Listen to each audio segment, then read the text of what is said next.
আসসালামু আলাইকুম। আমরা আজকে খুব দুঃখের সাথে জানাচ্ছি আমাদের মসজিদের আজকে হচ্ছে একটা টাকার বাক্স আর হচ্ছে আমাদের এই যে ভিতরে যে বাক্সটা আপনারা দেখতেছেন, এই দুইটা বাক্সের মধ্যে আমাদের অনেক মূল্যবান জিনিস থাকে। তো আজকে দুর্ভাগ্যবশত কারণে আজকে যারা চোর আর কি, এরা খুব চেষ্টা করছিল, ওই তালাটা তো ভাঙছে না, এরা এখান থেকে কিছু মালামাল নিয়ে গেছে। তালাটা দেখেন কীভাবে ভাঙছে, ভাঙিয়ে আবার আলগোস্তে বসাই থেকে গেছে। এই যে তালাটা এমনভাবে ভাঙছে, এটা বের করে আবার আলগোস্তে বসাই থেকে গেছে। এই পাশে তালাটার তো খবরই নেই, নিয়ে গেছে চলে। আর কিছু মালামাল নিয়ে গেছে, খালি ছোটো ফ্যানটা থুয়ে গেছে। হ্যাঁ, আরও হচ্ছে আমাদের টাকার বাক্সটা ভাঙছে না।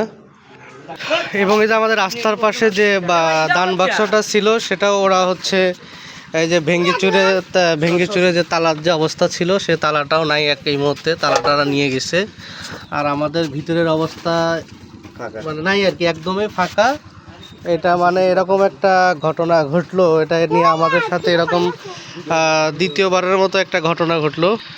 এটা আসলে খুবই দুঃখজনক একটা বিষয়। এটা আসলে সকাল সকাল খবরটা মনটাই খারাপ করে দিল। তো যাই হোক, আশপাশে আমাদের যাদের মসজিদ আছে, আমরা এই বিষয়গুলো একটু খেয়াল রাখবো। আল্লাহ তাআলা চোরকে হেদায়েত দান করুক।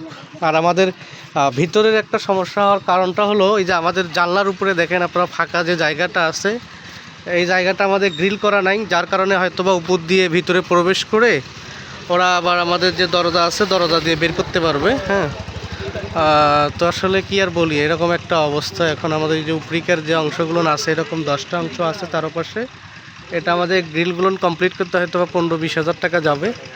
দেখি আমরা চেষ্টা করি এই কাজটা করতে পারি কি না। ঠিক আছে, সকলে ভালো থাকবেন। আসসালামু আলাইকুম।